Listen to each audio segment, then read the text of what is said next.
Donc, effectivement, on travaille ici à la restauration de l'église Saint-Louis de France depuis 2004. Et je me suis rendu compte aujourd'hui que j'ai commencé à travailler ici à l'âge de 36 ans. Et M. Audette en avait 38 quand il a eu le contrat pour la construction. Donc, relativement dans les mêmes eaux. Mais comme disait M. Roy, M. Audette, Louis-Napoléon Audette, l'architecte construit l'église de Saint-Louis de France.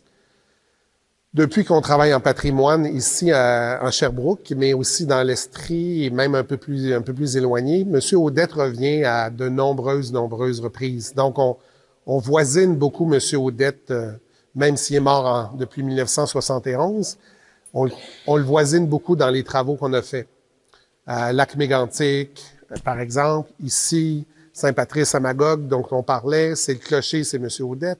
Donc, il a presque travaillé dans à peu près toutes les paroisses du diocèse de Sherbrooke et ailleurs. C'est un architecte qui a eu une grande production. Son chef-d'œuvre, c'est Sainte-Anne-de-Beaupré, la basilique de Sainte-Anne-de-Beaupré. Ensuite, il a travaillé sur la cathédrale de Valleyfield, l'église Saint-Roch à Québec, les cathédrales de Moncton. Il en a fait énormément. Presque l'ensemble des séminaires du Québec, c'est lui. Donc, énormément d'édifices conventuels, des couvantes religieuses. Donc, c'est un architecte dans le monde religieux qui est très, très, très proéminent au Québec. J'ai déjà parlé beaucoup de Saint-Louis de France. Je vais essayer de vous amener des petites choses un peu inusitées aujourd'hui. Donc, Saint-Louis de France, à Istingus, la première église était approximativement au même endroit. La première église, pour vrai, a été construite en 1894 par M. Verret, Jean-Baptiste Verret, qui est le premier architecte qui va s'installer à Sherbrooke de manière permanente pour son travail à partir de 1892. Donc, il arrive à Sherbrooke venant de l'ancienne Lorette et il vient commencer à travailler sur la surveillance de chantier de l'église Saint-Philippe à Windsor. Il chargeait 2,98 $ pour la visite de chantier, incluant le billet de train à partir de Sherbrooke jusqu'à Windsor. 2,98 $. Donc, la première église est construite ici, mais jamais terminée. Donc, l'intérieur est jamais vraiment terminé. C'est une église est assez sur le rough, on va dire ça. Elle est laissée sans grande décoration. Et 25 ans plus tard, ben, cette église-là va être déménagée un petit peu en diagonale, puis se retrouver sur la rue juste en arrière pour devenir la salle paroissiale. Donc, on enlève le clocher, on modifie un peu la façade, mais le reste du bâtiment est resté tel quel. Puis, M. Roy disait que le coût de déménagement, ça a coûté 12 000 $ et l'architecte a chargé 200 $ d'honoraires. On le voit dans les factures.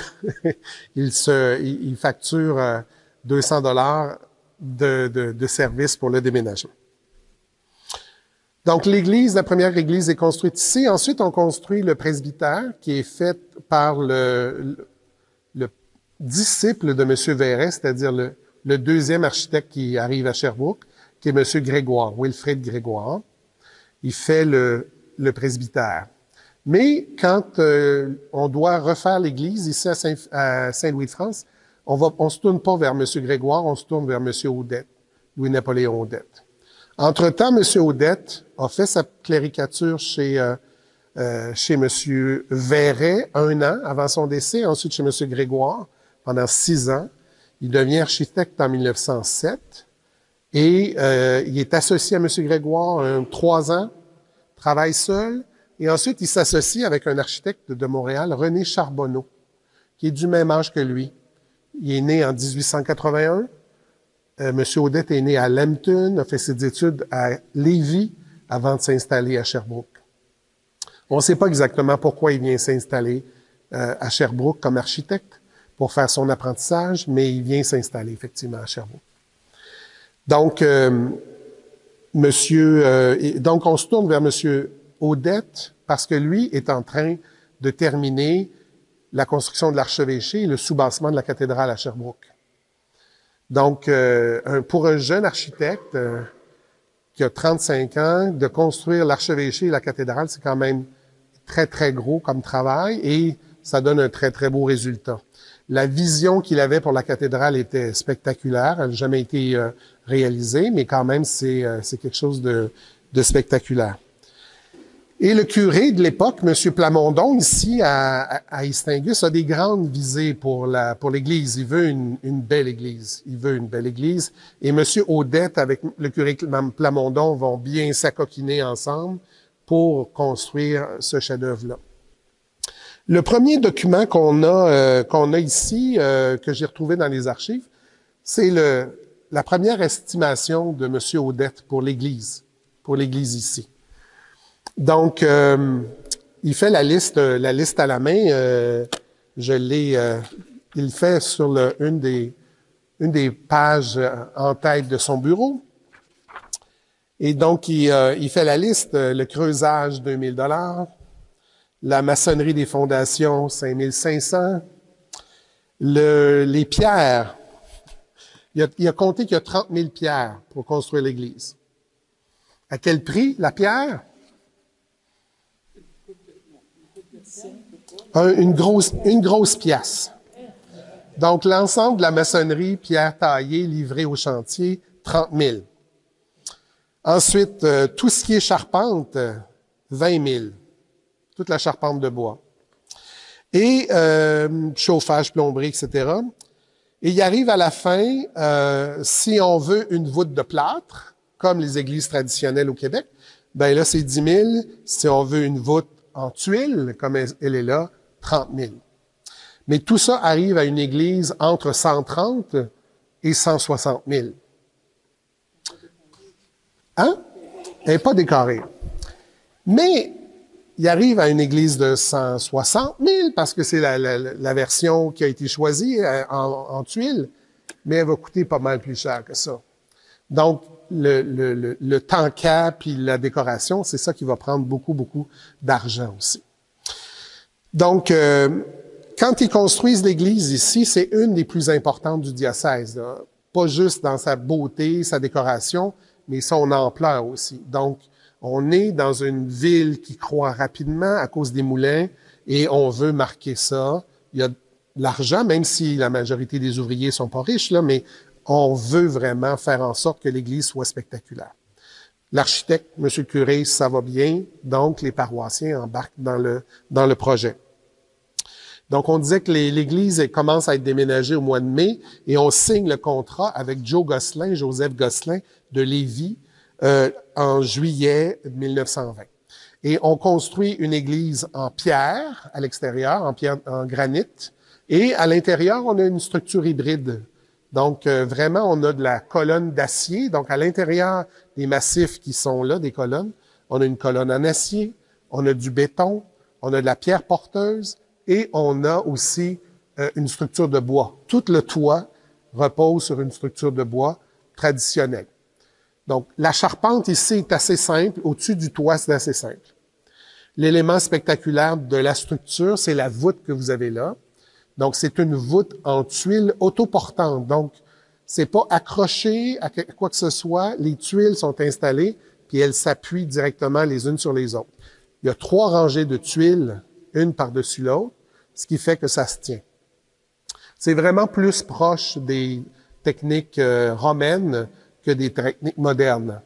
Donc, ce sont des voûtes de tuiles Guastavino, du nom de l'inventeur qui a déposé le brevet pour cette installation-là.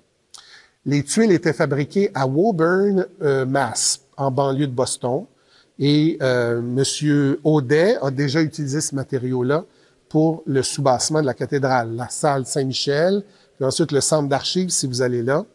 Vous voyez les voûtes Guastavino, la même couleur que vous autres, bof, mais aussi dans les 2 sacristies, il y a une couleur terracotta. Donc, à la cathédrale, M. Audet a joué avec les 2 couleurs.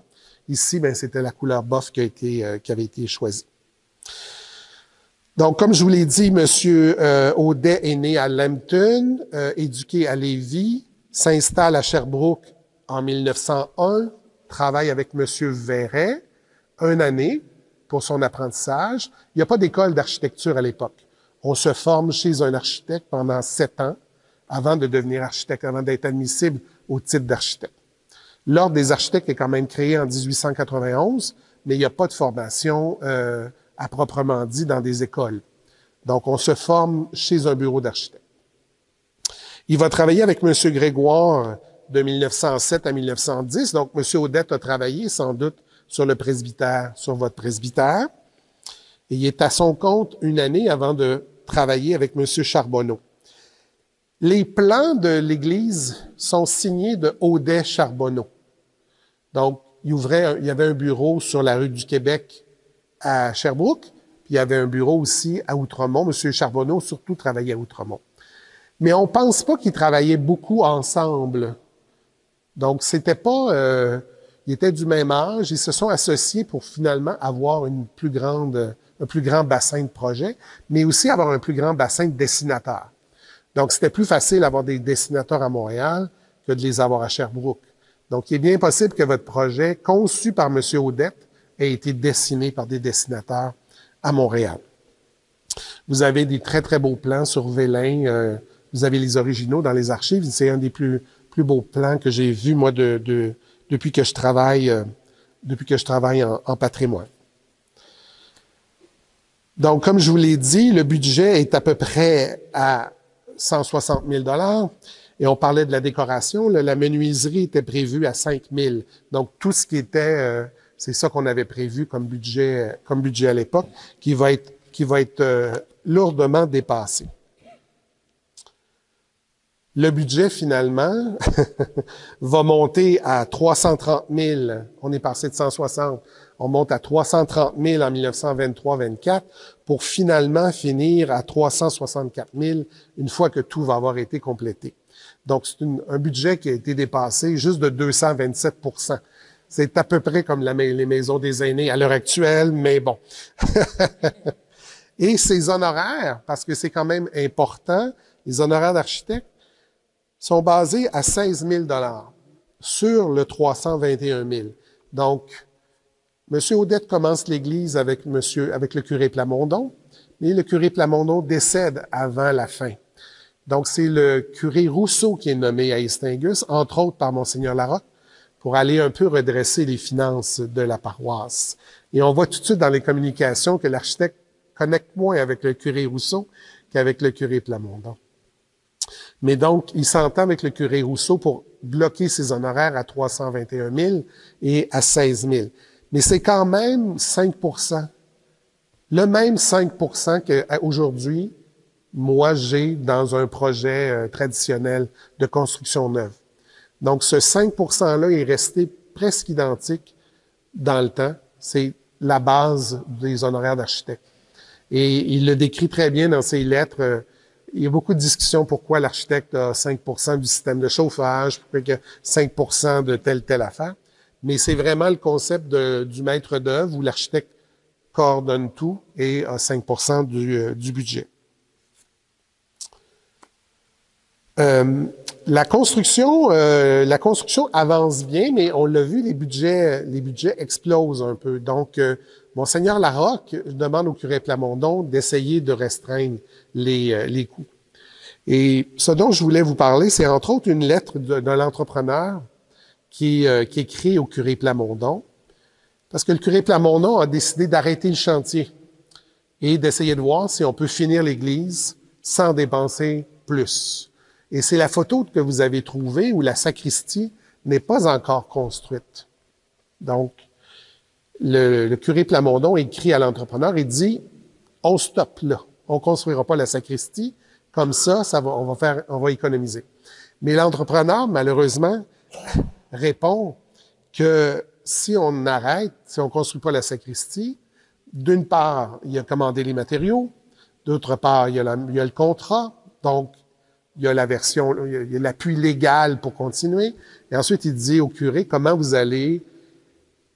où est-ce que vous allez mettre le vestiaire, où est-ce que vous allez mettre vos cierges, vos chandeliers, tout le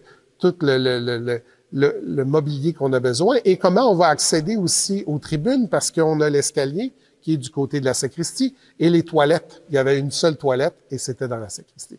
Mais la question que soulève Monsieur Gosselin, c'est aussi qu'à l'époque, la voûte n'est pas terminée.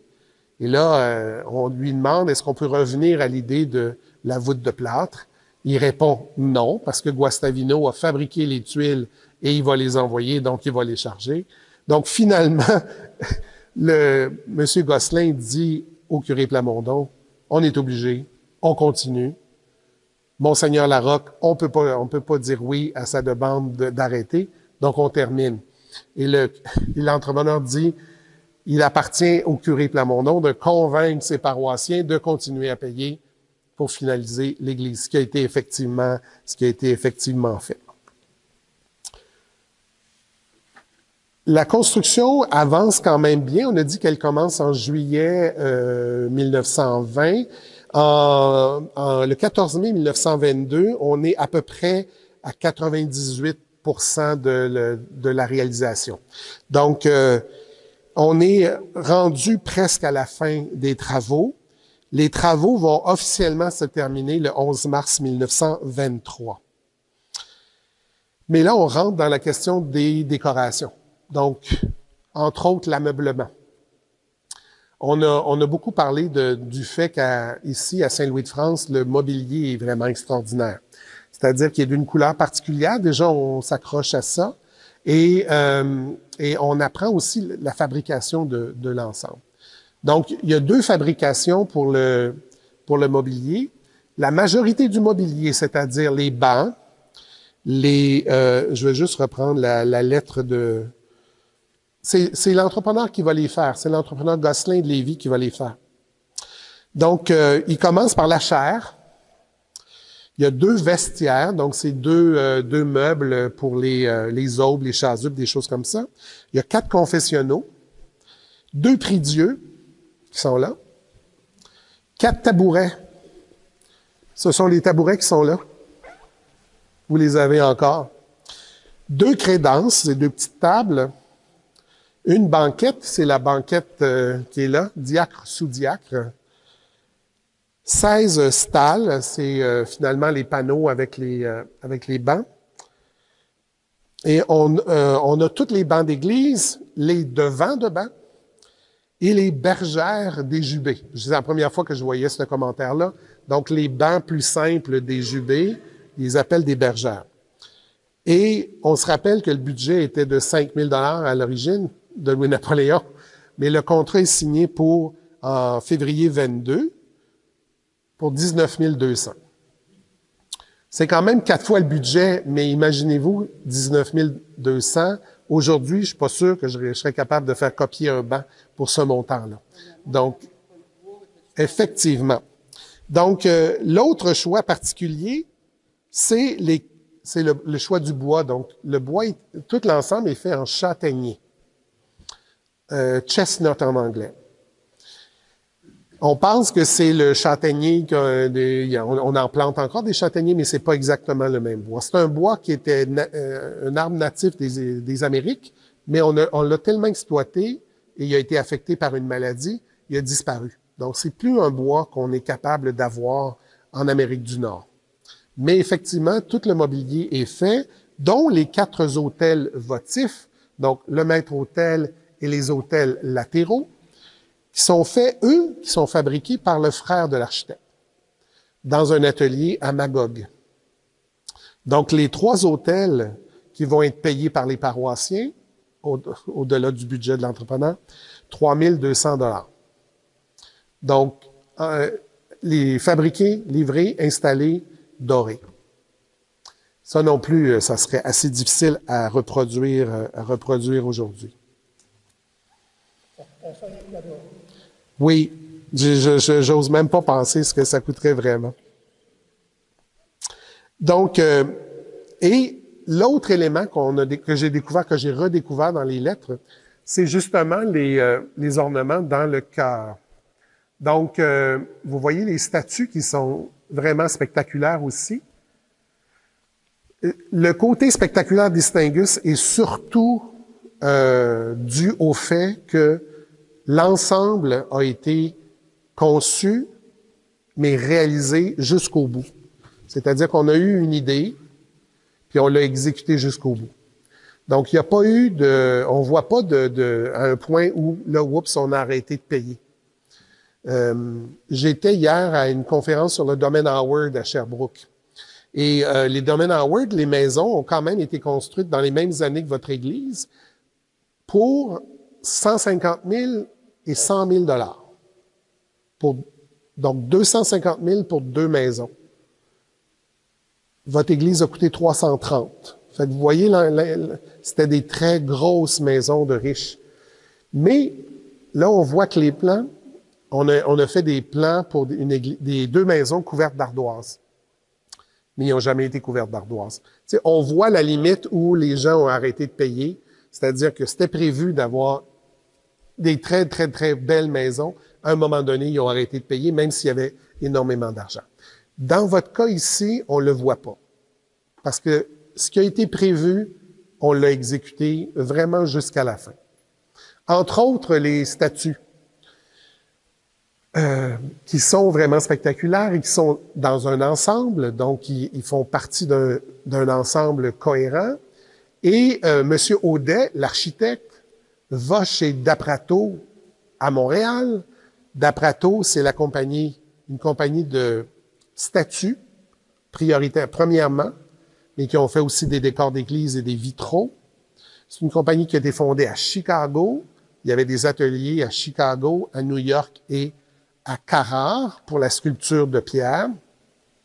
Il ouvre en 1915 environ une agence sur la rue Saint-Denis à Montréal. Donc, c'est un magasin où les architectes et les religieux vont acheter toutes sortes de choses pour le décor d'église, que ce soit les statues, que ce soit des vitraux, que ce soit d'autres ornements, tout ce qui est les éléments de chandelier, tout ça, eux autres fabriquent ça. Et M. Audette va mesurer les culots directement à la boutique en lien avec la statue du Sacré-Cœur qui est là. Et il détermine la dimension des culots et du baldaquin pour les faire fabriquer par son frère pour 900 $, qui s'ajoutent à l'ensemble. Donc, pour les 6 statues, les 6 baldaquins, 6 culots pour 900 $. Et Daprato va aussi réaliser les vitraux du cœur, qui sont vraiment, j'allais dire, sans doute les plus beaux vitraux qu'on a dans le diocèse de Sherbrooke. Donc, que ce soit par le traitement des couleurs, que ce soit par l'organisation de tout ce qui est fausse pierre, parce que finalement, on veut reproduire la pierre de fenêtre, les visages, tout cet élément-là, ça amène ces vitraux-là à vraiment une qualité qui est supérieure, même à votre magnifique ensemble qui est fabriqué, lui, à Montréal. Donc, ces 3 fenêtres-là sont fabriquées à New York, sans doute, mais le reste des fenêtres des vitraux sont fabriqués à Montréal. Dans la maison Aucher, qui a fabriqué beaucoup de vitraux au Québec. Et encore là, vous avez un ensemble vraiment cohérent, c'est-à-dire que c'est la vie de Saint-Louis, votre saint patron, avec quelques vitraux qui s'ajoutent à ça, comme l'Immaculée Conception de Fatima. Et ce vitrail-là, je pense qu'il est de Saint-Patrick, justement, en hommage aux catholiques anglophones. Parce que ici au Québec, souvent, dans les cantons de l'Est particulièrement, on a toujours Saint-Jean-Baptiste d'un côté, Saint-Patrick de l'autre. Donc, les catholiques francophones, les catholiques anglophones, surtout de source irlandaise, ils sont dans les cantons de l'Est. Et après, on a les grandes rosaces. Donc, on a la tribune des garçons avec des saints masculins, puis la tribune des filles avec des saintes féminines. Et à l'arrière, on a entre autres Monseigneur de Laval, qui n'est pas encore saint lorsqu'il est dessiné, lorsqu'il est conçu dans le vitrail, mais où là, on a, j'allais dire, des vitraux qui sont complémentaires à l'ensemble, mais qui ne sont pas liés nécessairement ni à Saint-Louis, ni à des saints particuliers, sauf des éléments plus québécois.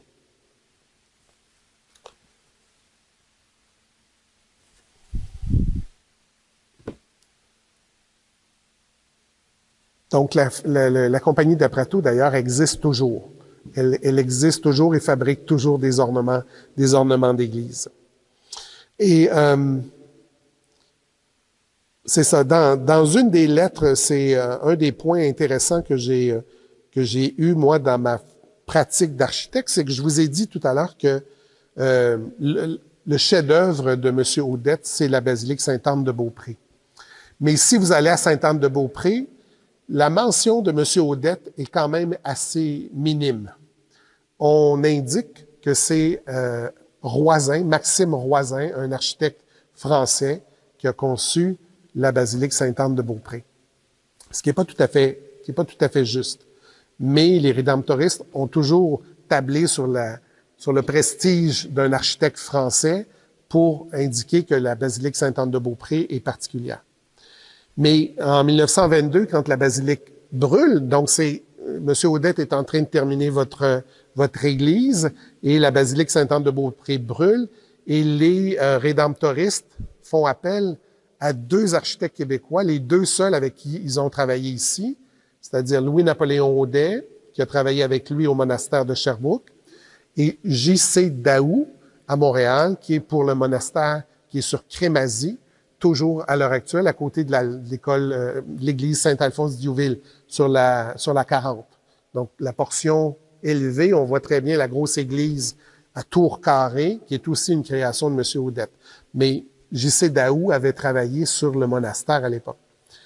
Et les rédemptoristes choisissent un Français qui vient de réaliser le monument de Monseigneur Taschereau à Québec pour faire une équipe de 3 architectes pour réaliser la basilique.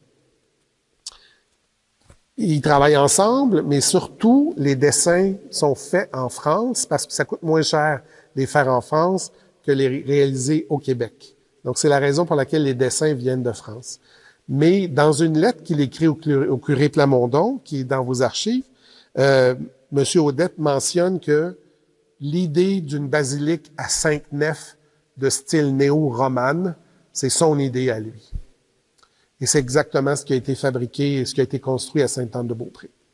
Et M. Audette va travailler sur l'église Sainte-Anne-de-Beaupré de 1923 à 1968. Il va prendre sa retraite en 1968 à l'âge de 87 ans et il va mourir en 1971, 3 années plus tard. Donc, il a travaillé jusqu'à la fin. Et j'ai rencontré son petit-fils, Michel Audet, à Sherbrooke, qui le voyageait à Sainte-Anne-de-Beaupré en voiture à chaque semaine pour aller faire son inspection de chantier. Il était en train de travailler sur la crypte à l'époque pour finaliser la basilique. Mais à l'intérieur, tout ce qui est du décor intérieur, comme ici, c'est M. Audette qui a fait ça. Donc, les autels qui sont en pierre, les mosaïques, les stations de chemin de croix de M. Delphos, 3 500 $ donnés par les paroissiens aussi. Les statues, j'ai pas d'indication sur le coût des statues, mais elles sont aussi données par des paroissiens. Donc, je vous ai dit qu'on a réalisé l'Église vraiment dans un esprit d'ensemble, c'est-à-dire qu'on a la vision de l'Église de style néo-gothique à l'extérieur. Monsieur Audet est dans ce style-là à l'époque. Il a commencé ça un peu avec la chapelle Pauline en 1915, continue à Stansted en 1916, à Waterville en 1919, la vôtre en 1919-20. Il va terminer ça à Saint-Frédéric de Drummondville. C'est la prochaine qui construit après Istingus, dans le même esprit, le même style. Mais ici, il réussit vraiment à construire l'ensemble. Les autres sont beaucoup plus simples ou pas terminées. C'est le cas de Drummondville. Elle va être terminée plusieurs années plus tard. Donc, ici, on construit l'église. Mais un des éléments qui est un peu particulier, c'est que vous avez, à l'époque, une toiture en carreaux d'amiante. Donc, c'est pas le toit de cuivre que vous avez là. Donc, les carreaux d'amiante, c'est un produit qui a été inventé vers 1890. C'est de l'amiante mélangé avec du ciment qui est compressé dans des fours et ça cuit et ça fait des carreaux qui sont qui peuvent être installés comme des bardeaux finalement. Il en existe encore peu, il en reste peu dans le diocèse. Il y a Saint-Charles de Garth Bay, qui est entièrement réalisé, les murs sont réalisés en carreaux d'amiante. Donc, ça a été très, très populaire parce que c'est un matériau qui était peu cher, s'installait assez facilement par l'entrepreneur général. Il y a un problème, par exemple, c'est qu'en toiture, c'est pas du tout étanche. Donc, dès la fin de la construction de l'église, le toit se met à couler. Surtout que M. Audet a dessiné des gouttières qui sont intégrées dans les murs.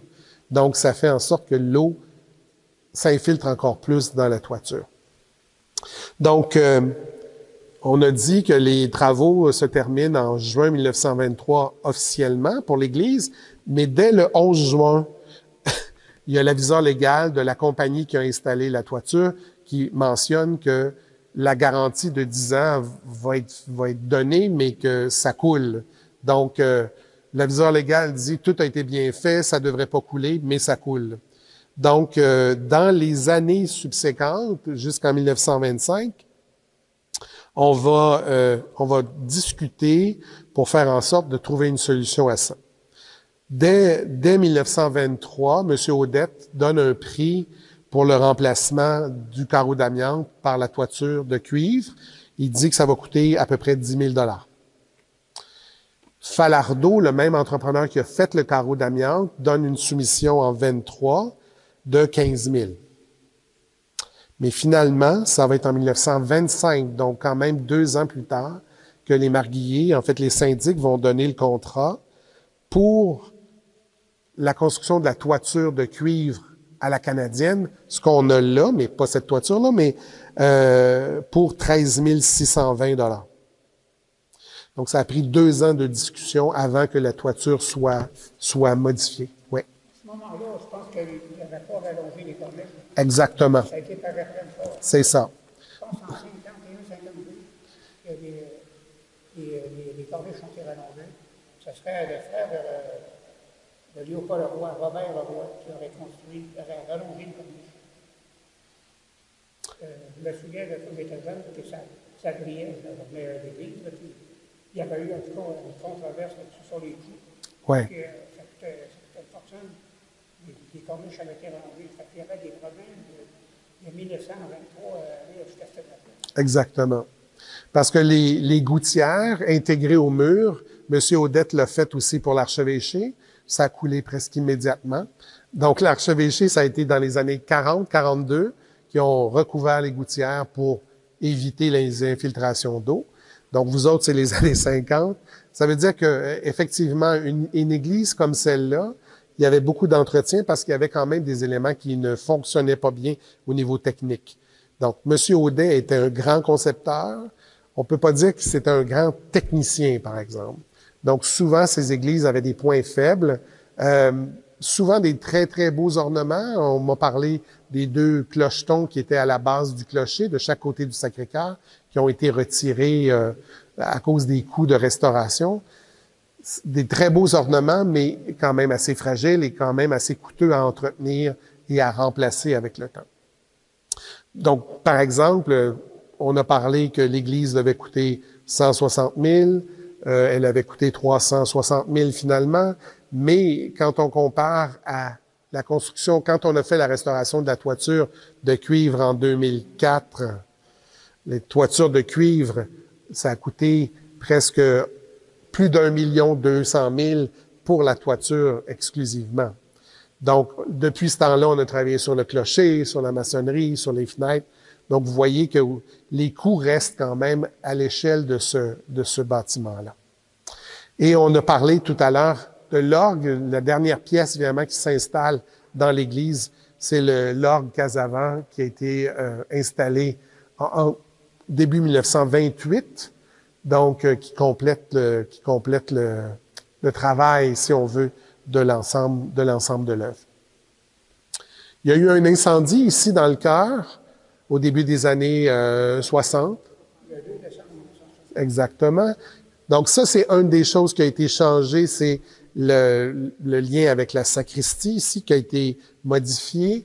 À ce moment-là, les luminaires aussi qui avaient été dessinés par M. Audet ont disparu. Il en reste donc les appliques murales à 1 globe et à 3 globes. Ça, c'est le dessin de M. Audet qui avait été fabriqué à l'époque. On les a encore dans vos archives, d'ailleurs. Mais le reste des luminaires ont été remplacés. Mais autre que ça, il n'y a pas eu beaucoup de modifications sur l'église, tant à l'extérieur qu'à l'intérieur. Peux-tu ajouter quelque chose? Bien sûr. Ça se passe au Vatican II, après que c'était instauré sur le Vatican II. Là, les gens, il fallait qu'ils chantent, je veux dire, au banc. On avait distribué des livres à des on a encore, je pense, un style qui cachait le corps. Puis là, il était dans le gueule, là, les gens se tenaient, puis il y avait pas assez d'éclairage. Dès qu'on chante, il va falloir qu'on chante des livres. C'est de cette façon-là que ça a été modifié. Surtout, il y a des nouvelles lumières. Oui, parce que les luminaires, c'était beau les petits globes, mais ça avait une certaine limite pour l'éclairage. Fait que c'est pas mal ça que j'avais à vous dire aujourd'hui. Je sais pas s'il y a des questions ou vous avez des observations. Bien sûr. Oui? Moi, j'ai toujours été fasciné, j'ai pas de bons exemples sur le lien qui existe entre les ogives croisées qu'on voit du et les contreforts extérieurs. Oui. Les contreforts extérieurs, ce n'est qu'esthétique. Donc, ils n'ont aucun rôle vraiment structural. Donc, pour ce qui est des façades, ça module les façades par des travées. C'était la vision traditionnelle qu'on avait d'une église, mais ça correspond à aucune poussée de la voûte. Donc, la voûte correspond pas nécessairement au contrefort extérieur. Ah, les ogives. Ils ont coûté d'ailleurs 3 300 $ de plus que la soumission prévue parce que M. Audet avait oublié de les inclure dans la soumission. Donc, je vous ai parlé que la voûte était autoportante. Donc, les sections de voûte ont 3 tuiles d'épaisseur. La voûte, c'est ça? Exactement, le plafond.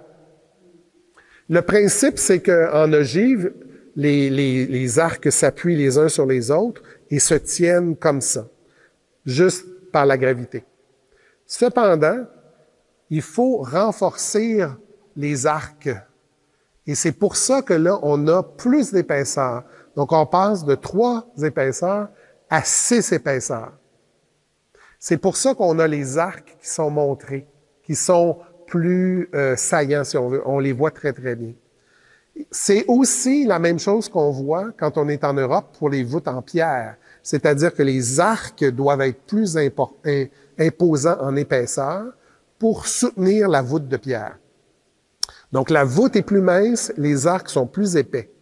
Et on peut suivre même tous les efforts. Les arcs principaux sont plus épais que les arcs secondaires, que les arcs tertiaires, que la voûte elle-même. Donc, ce que vous voyez là, c'est structural. C'est-à-dire que si on les enlevait, la voûte risquerait de s'effondrer. Mais les contreforts extérieurs sont seulement décoratifs.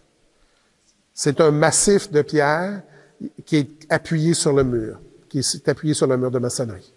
La structure de bois, en fait, là, qui supporte la toiture, Oui, elle s'appuie sur les poteaux. elle s'appuie sur les colonnes, mais elle s'appuie aussi sur les murs extérieurs, pas sur la voûte. Non, pas du tout. Non.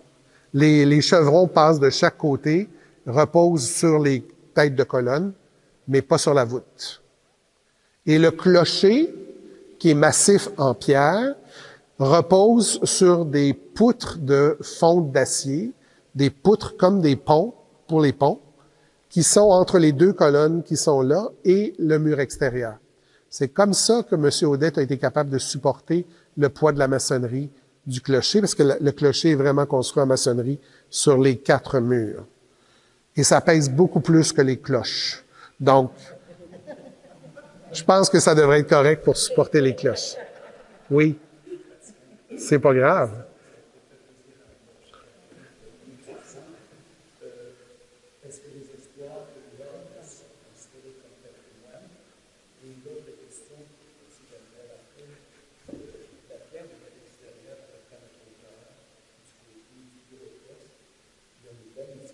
Oui. Oui.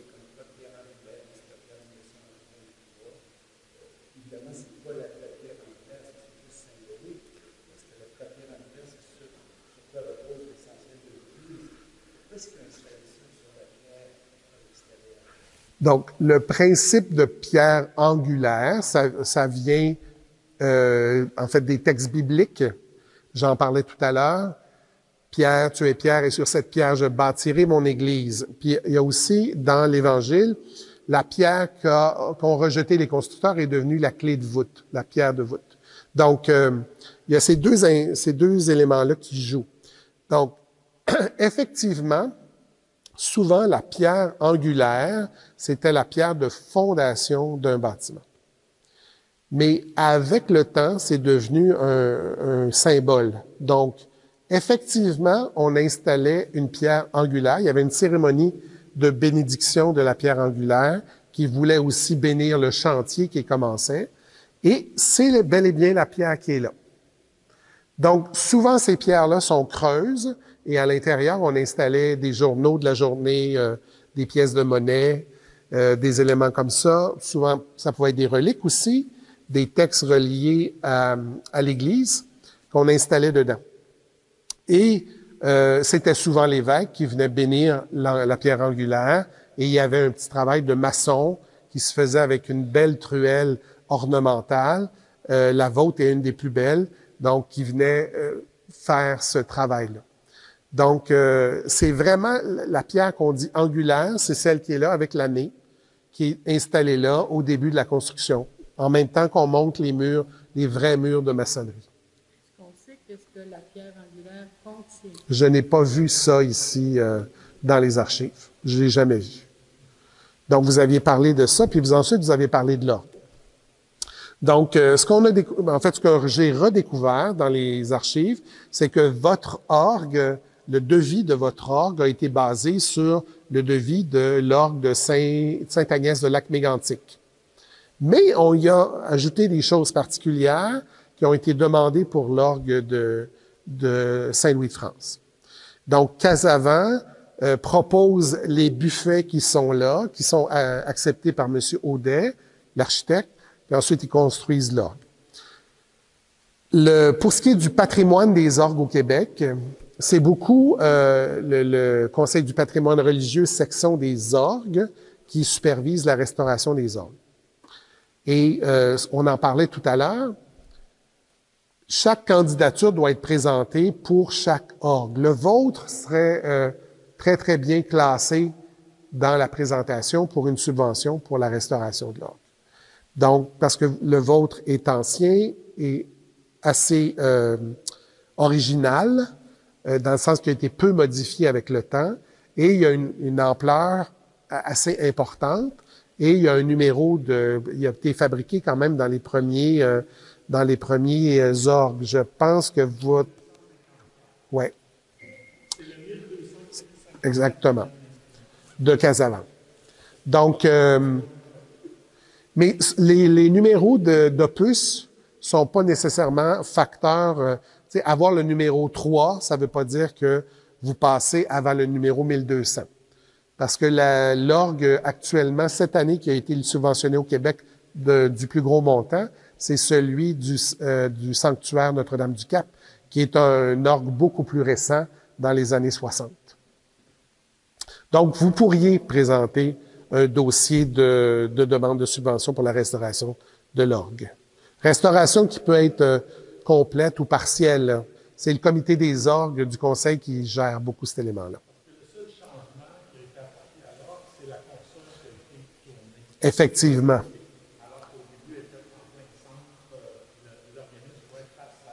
À la rosace. Exactement. Il y avait aussi François Bellard. Exactement. Est-ce qu'on parle de même pourcentage de subvention ou c'est C'est pas aléatoire, mais les montants sont vraiment différents. Cette année, par exemple, ils ont donné une très grosse subvention à Notre-Dame-du-Cap et des subventions de 5, 6, 7, 8 000 pour des restaurations d'orgues. Donc, ils font vraiment les travaux vraiment nécessaires. Donc, ils peuvent toucher plus d'orgues comme ça. Mais concernant l'ordre, Oui, l'histoire de soumission, là, ça prend tout le monde compétent. Ouais. Il n'y en a pas sur des voiliers Non. de compétents. c'est pour ça que... C'est rien quand ils soumissionnent. Donc, je veux dire, Non, c'est que la structure est différente de la restauration patrimoniale des églises. C'est-à-dire que le comité de l'orgue du Conseil du patrimoine, c'est lui qui fait l'estimation des travaux sur lequel va être basée la subvention. Et là, on fait un appel d'offres avec des facteurs d'orgue québécois. Il n'y en a pas beaucoup. Et ils choisissent la soumission à cet effet-là. Donc, c'est pas tout à fait comme les bâtiments où là, il y a plus de monde, il y a plus d'architectes, il y a plus d'entrepreneurs. Pour les orgues, c'est un peu particulier. C'est un peu comme les œuvres d'art à l'intérieur.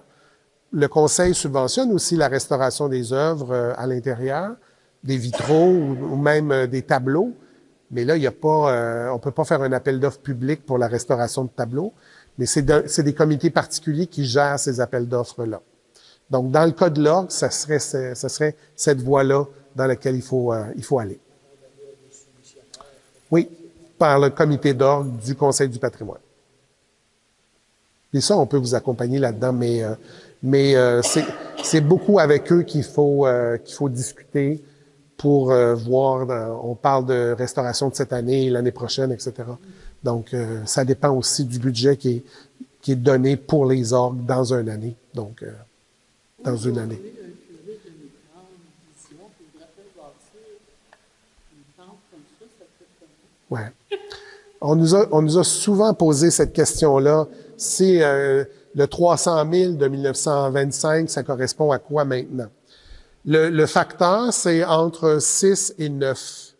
Donc, ça voudrait dire, si on y va au maximum, là, ça serait 330 000 pour à peu près 3 millions. Mais c'est pas vrai. Ça, c'est pas vrai. Je veux dire, reconstruire l'église de Saint-Louis-de-France comme elle est là, ce serait au bas mot 30 à 45 millions. Donc, on est loin, loin de la pierre à 1 $ pour chacune des pierres du parement. Ouais. Mais l'idée, c'est que même les voûtes, c'est un produit qui n'existe plus, qui n'est plus fabriqué. Donc là, il y a des éléments qui n'existent plus. Le châtaignier, on aurait beau vouloir payer 1 million pour du châtaignier, il n'y en a plus. Donc, c'est ça aussi qui est l'important de la conservation de ce que vous avez, c'est vraiment cet élément-là. C'est de conserver ce qui a été fabriqué à l'époque, qui n'est plus, on n'a plus accès à ça maintenant, mais qui est dans un parfait état ici. Donc, c'est pour ça que l'important de la conservation, c'est aussi pour ça. Et l'idée de la crypte, Oui. c'est-tu M. Odette qui a décidé de faire une crypte ou ça a été fait avec M. Parce qu'il n'y en a pas partout. Non, exactement. Les cryptes, il y en a dans les plus grandes églises. En fait, c'est les églises qui voulaient être les plus grandes dans le secteur. Il y en a une à Saint-Jean-Baptiste, il y en a une ici. Il y en a pas des tonnes. Il y en a une à la cathédrale qui est vraiment très, très importante. Monsieur Odette avait un principe. Lui, les sous-sols d'église, il détestait ça. Donc, des représentations de théâtre, puis de la musique, puis de la danse, puis des soupers paroissiaux, ça se faisait pas dans un sous-sol d'église. C'était clair comme ça. Il le dit dans beaucoup de lettres. Il est contre ça. Donc, lui a sans doute milité pour le fait que l'Église soit déplacée pour avoir une salle paroissiale. Je dirais pas qu'il prêchait pour sa paroisse parce que ça faisait 2 bâtiments à dessiner au lieu d'un, mais bon. Mais il a fait des églises avec des sous-sols. Je veux dire, Waterville avait une portion de sous-sol déjà dans le plan d'origine. Mais ici, clairement, avec le curé Plamondon, ils s'entendent qu'il y a une salle paroissiale. Vous en aviez déjà une avant, donc il y en a une là. Puis on a l'église, pas de sous-sol. Mais l'idée de la crypte vient sans doute aussi du fait que le curé Plamondon meurt pendant la construction. Donc là, je vois une ligne de pensée en disant que le curé fondateur de l'Église étant décédé, on est peut-être aménagé la crypte en même temps. Parce que votre crypte est moins aménagée que Saint-Jean-Baptiste, par exemple, mais la crypte de Saint-Jean-Baptiste arrive seulement dans les années 50, quand ils changent le maître-autel pour un maître-autel en marbre. Ils construisent en même temps la crypte, parce que pour supporter l'autel, ça prend une fondation de béton qui va jusqu'au roc. Donc, on profite de ce moment-là pour faire la crypte, ensuite l'autel qui est au niveau du sanctuaire. Oui. Non. Il avait été construit en 1907 avant. Oui. Non, il n'était pas compris dans l'ensemble. Mais il était aussi, c'était un très, très beau bâtiment quand il a été construit. C'était vraiment un superbe bâtiment. Ouais. Oui. Oui, oui, oui. J'ai aucune idée de l'heure, donc je ne sais pas si j'ai défoncé ou pas. Comment? Ah, bon Dieu, on a le temps.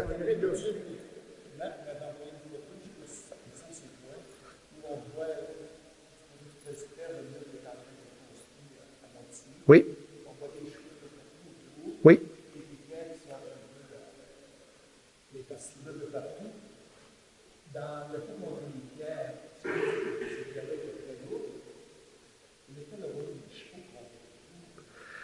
En fait, les chevaux manœuvraient les pierres, c'est-à-dire que les pierres arrivaient des carrières à la gare et étaient amenées au chantier pour être capables d'être taillées directement au chantier.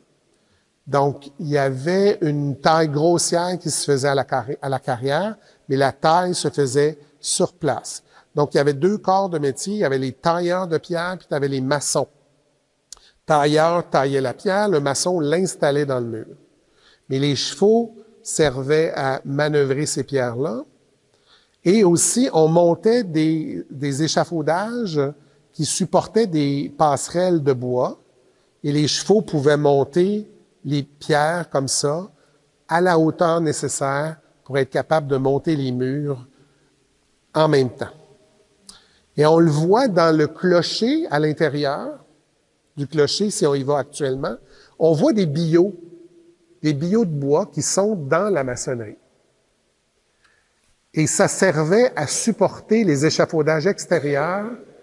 Quand on avait fini, on coupait le billot, on mettait la pierre à l'extérieur, et la section intérieure restait là. Donc, dans la dernière restauration qu'on a fait du clocher, on a enlevé certains de ces billots-là, parce qu'ils pourrissent avec le temps, donc on a consolidé la maçonnerie à l'intérieur. Mais les chevaux servaient vraiment à monter les pierres, parce que les palans ou les grues, c'était pas des éléments qui étaient fréquents sur les chantiers d'église. On le voit, par exemple, sur les photos anciennes de la cathédrale de Sherbrooke, il y a une immense grue qui servait à monter les pierres. Mais dans les années 15-20, on les monte beaucoup avec les chevaux, sur des passerelles qui servaient à monter les pierres au niveau des murs. Comme les cloches ont été montées comment? Avec les chevaux? Non, les cloches ont été montées avec des palans. Ça, c'était des palans qui servaient pour monter les cloches. Parce que souvent, les cloches étaient bénies à l'église, montées par la suite à cet effet-là. Donc là, on servait de palans, de grues à poulies là, pour être capable de monter les cloches à la bonne hauteur puis les installer dans le clocher. Oui. En fait, quand on parle de torsade en architecture, on parle du petit ornement qui représente un câble qui monte le long de l'escalier, qui est en dessous aussi. C'est un motif qui est très, très utilisé en sculpture, généralement parlant. L'idée de la chaire avec l'escalier qui tourne autour de la colonne, c'est vraiment une idée esthétique, mais c'est aussi les ébénistes souvent qui se lançaient des défis d'avoir des chaires très compliquées un peu un défi d'ébénisterie pour réaliser ces ouvrages-là. Oui, effectivement. Mais en Europe, il y a des très, très belles chaires qui sont faites avec des escaliers droits, qui suivent les colonnes aussi. Mais je pense que tout ça fait partie de la fantaisie du concepteur et du réalisateur. Une chose qu'il faut comprendre, c'est que cette église-là, qui est si belle, si grosse, est quand même construite avec à peu près une dizaine de pages de plans. C'est tout. Donc, on a un peu de dessin, mais pas beaucoup. Dans votre cas, on a encore le devis qui existe, qui doit avoir une centaine de pages. C'est tout. Je veux dire, aujourd'hui, j'ose même pas penser le nombre de pages que ça aurait pris pour avoir le prix de la soumission. Mais ça donne aussi l'importance de l'architecte sur le chantier. C'est-à-dire que l'entrepreneur, en voyant les plans, sait un peu sur comment se baser pour donner le prix, mais il connaît aussi l'architecte, donc il est capable de savoir s'il est plus ou moins exigeant. Monsieur Audette semblait être assez exigeant parce que les relations avec les entrepreneurs sont assez pointues, là. Il peut faire modifier souvent plusieurs éléments en chantier. Mais c'est comme ça aussi. Sur les plans, il n'y a pas de détails. On n'a pas beaucoup de détails de la décoration ou quoi que ce soit, là. C'est très, très minimal. On a un peu de détails de la charpente, mais c'est minimal aussi. Donc, il y a beaucoup de décisions qui se prennent directement au chantier, d'où l'impact aussi sur le coût qui fait en sorte que ça augmente ou ça se maintient avec le chantier. Oui. La charpente, là, Oui. l'hiver, il aurait battu dans l'eau, ça n'a pas monté ça en été. Non, effectivement. Donc, les travaux, tout ce qui est maçonnerie s'arrêtait en hiver parce qu'il n'y avait pas on n'avait pas de chauffage là, pour la maçonnerie, on s'entend là-dessus.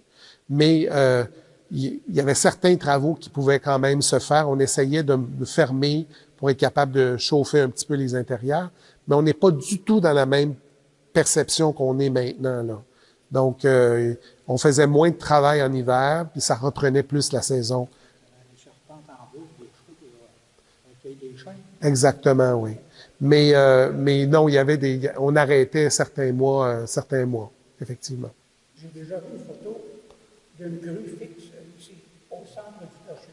Oui. On peut voir la base de ciment encore au centre. Elle a dû servir pour monter les terres du clocher. Oui. Les différentes pierres.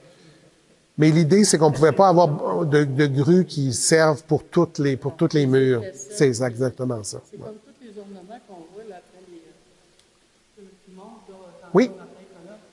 Ça a-tu été coulé à même la colonne? Non. C'est collé, c'est quoi? Ces ornements-là sont achetables à l'époque par catalogue. Donc, on a des catalogues d'ornements, de pierres, de plantes, de bois. Donc, au Québec, les décors de bois se terminent là vers 1910. Et l'autre chose, c'est que M. Audet, je l'ai jamais connu naturellement, mais il y a des choses que je peux affirmer quand même. C'est que lui se servait d'un projet pour s'inspirer pour l'autre projet, pour s'inspirer pour l'autre projet. Donc, dans sa pratique, on voit qu'il passe tu sais, il utilise toujours des éléments d'anciens projets dans ses nouveaux projets. Comme votre plancher, il se retrouve à Drummondville presque identique. Donc, il l'installe ici, il l'aime bien, donc il va l'installer dans la prochaine. Donc, ces ornements sont un peu vus comme ça, travaillés comme ça. Les ornements que vous avez, si jamais vous allez à Saint-Roch, dans le Vieux-Québec, vous allez voir l'église qui suit. Là, je trouve M. Audet est allé trop fort, trop fort dans les ornements. C'est vraiment trop.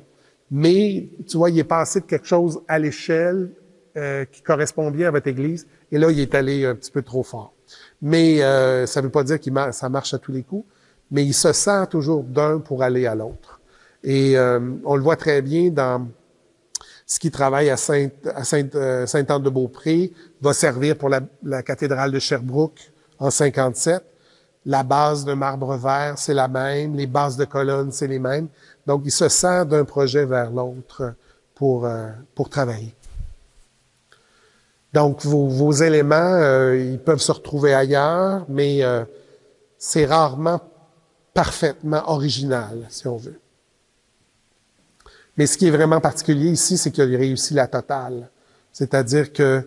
On est comme une clé en main, comme on dit. Presque, oui. C'est-à-dire que les idées de conception, on vous les avait menées... Moi, je dis beaucoup que c'est les gens d'Istingus là, qui l'ont mené à bien, parce que c'est eux autres qui ont payé à la fin. Mais c'est vraiment ça. Le projet s'est fait à la totale, finalement. Oui? L'évaluation globale qu'on fait aujourd'hui, c'est-tu calculé, ça, quand ils veulent avoir des prêts? Non. Non. Les propriétés religieuses, tant qu'elles sont religieuses, sont pas taxables, donc pas évaluables, donc on peut pas hypothéquer, on peut pas aller dans cette voie-là. Mais c'est ça, on va pas dans cette voie-là. Effectivement.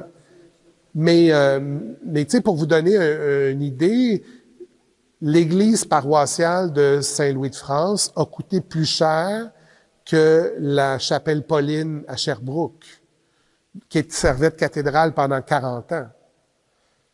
Et ça a coûté plus cher que l'archevêché aussi, qui est un édifice de briques de pierre de 5 étages. Donc, pour une paroisse, même si c'était une paroisse prospère, c'était quand même un investissement gigantesque pour l'époque, là.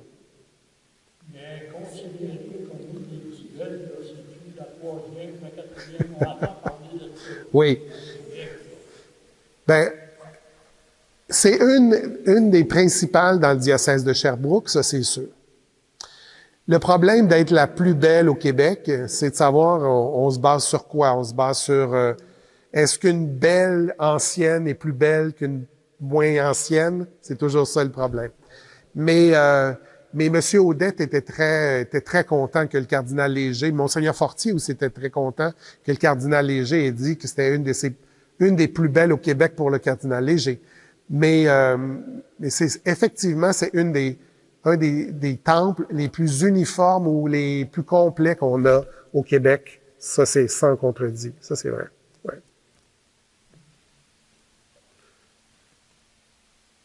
Un bien spéculatif. Est-ce que c'était impensable une construction d'église comme ça, sans la fondation de l'usine de base du papier point de départ? Ouais. Ça aurait été impensable. Est-ce qu'il y a un lien entre une corrélation entre le fait de pouvoir penser gros et grand et le fait que l'usine avec des centaines d'employés qui ont quand même un salaire pour le temps spécial qui peut contribuer à fait que le par la suite va ramener en chair pour beaucoup payer. Est-ce que, je veux dire, ce serait possible d'avoir construit ça sur une autorisation de notre papier en partant à cette époque-là, Ouais. à 1880 quelque chose? Je pense que l'idée que la paroisse est prospère parce qu'elle croît, donc il y a de plus en plus de familles. Deuxième chose, c'est qu'il y a de plus en plus de familles parce qu'il y a du travail. Donc les moulins jouent un rôle là-dedans. On sait maintenant que depuis la restauration du clocher, que la croix n'a pas été placée pour remercier n'a pas été placée face aux usines pour remercier les usines. C'est le clocher c'est en séchant qui a tourné. Donc, le lien se fait, mais se fait surtout par le fait que les catholiques, majoritairement canadiens-français, peuvent avoir du travail à long terme et penser pouvoir payer un édifice comme celui-là. Donc, il y a cet élément-là. Moi, j'ai vu la poétesse qui était de travail. J'ai bien vu l'époque, la poutre d'acier. Ça, je l'ai vu sur le dessus. Oui, mais c'est parce que le clocher... Quand ça arrive carré, c'est bien carré. C'est bien carré, dans le sens que là, quand tu regardes dans le clocher, tu ne vois pas que le clocher est clocher. Pas du tout, effectivement, ça c'est vrai. Mais quand on est en haut, puis qu'on est obligé de faire les arrêtiers, puis qu'on voit que ça fait une courbe, on voit qu'il y a vraiment, en séchant, qu'il a tourné un peu. Moi, je suis sceptique. Il est sceptique. Il est sceptique parce qu'il n'est pas monté jusque-là avec nous. Pas ce jour-là, je voulais dire. Ça me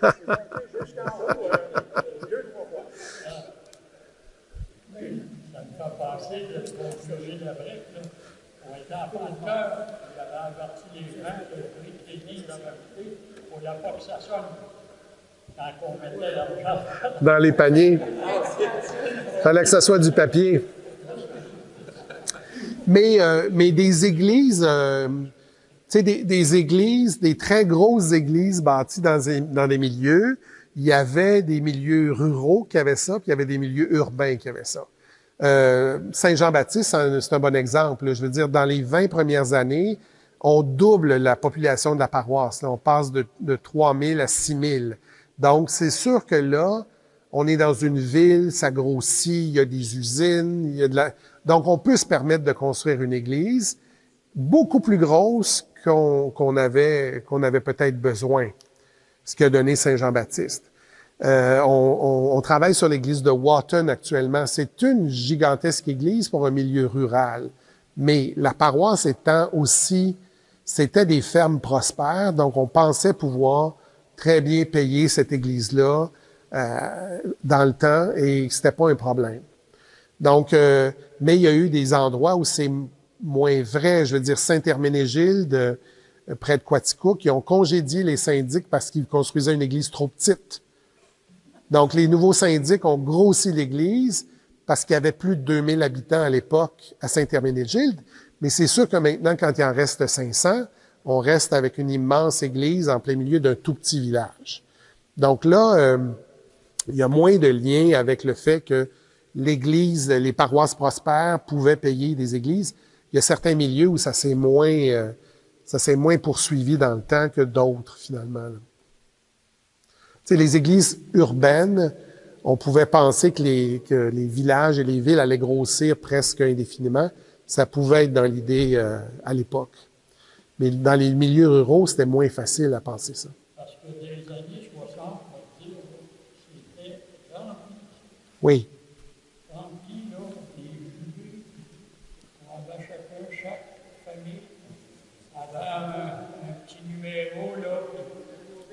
Et là, il emmenait des enfants. Ils étaient enfants de cœur. Oui. On a 50 enfants de cœur. À un moment donné, il y a eu un break, je parlais de ça. Là, les enfants ont été venus, pas bien. Puis il y a aussi l'autre fait, c'est que dans les années 40, Monseigneur Desranleau va multiplier les paroisses dans le diocèse pour devenir archidiocèse, ce qui va faire en sorte que ça va multiplier les paroisses, donc diviser les revenus des différentes paroisses. C'est le cas ici à Istingus avec Notre-Dame-la-Garde de l'autre côté. À Sherbrooke, c'était clair. Quaticook, c'était clair. On a subdivisé les milieux pour nous faire des paroisses, mais ça a fait en sorte que ça a divisé la part de revenus de manière assez déficiente, j'allais dire. C'est aussi la source d'une série de problèmes qu'on vit encore aujourd'hui avec la fermeture de certaines églises, qu'on se demande pourquoi, mais c'est parce qu'ils se sont retrouvés dans des secteurs moins favorisés que d'autres. Donc, oui. Juste mentionner que une chose que vous avez parlé tout à l'heure, la photo avec les cheveux, tout ça, là, dans le cadre du centenaire qu'on va célébrer l'année prochaine, c'est des choses que la population va pouvoir voir. Ouais. Parce qu'actuellement, c'était comme caché, finalement, on a dû repasser des choses. Comme la truelle aussi que vous mentionnez, c'est une chose qu'on peut rapatrier pour exposition. Ouais. Il faut la remettre, là, mais c'est aux Archives nationales à Sherbrooke. Elle est au centre d'archives parce qu'elle était au musée du séminaire. Donc, sans doute que la truelle a été donnée à Monseigneur quand il est venu. Et lui, souvent les évêques, tous les objets un peu particuliers s'en allaient au musée du séminaire, c'est le centre d'archives Monseigneur Racine qui s'occupe de ça maintenant. Donc, je l'avais vu là. C'est là que j'ai fait le lien pour cet élément-là. Ils ont déjà dit que si on voulait la sortir pour la présenter, on pouvait. C'est une question d'organisation, tout simplement. Ouais. J'aimerais ça rajouter aussi que l'année prochaine, bon, le centenaire, M. Petit a accepté d'être le président d'honneur. On est très heureux de ça. Je pense qu'on a une belle personnalité qu'on a représentée dans cet événement majeur. Ouais. C'est un élément vraiment intéressant de voir qu'on peut faire ça maintenant par rapport à un bâtiment qui a quand même, il n'est pas resté parfaitement intact, mais il a bien vécu, il a bien vieilli avec le temps. Et vous en prenez soin encore. Je veux dire, ça fait quand même presque 20 ans, mais ça va faire 18 ans qu'on travaille sur cette église-là, donc c'est pas négligeable non plus. C'est pas négligeable dans le diocèse, mais c'est pas négligeable aussi dans le temps du centenaire. Ça veut dire que le dernier 20 ans a été quand même pas mal occupé dans sa remise en forme.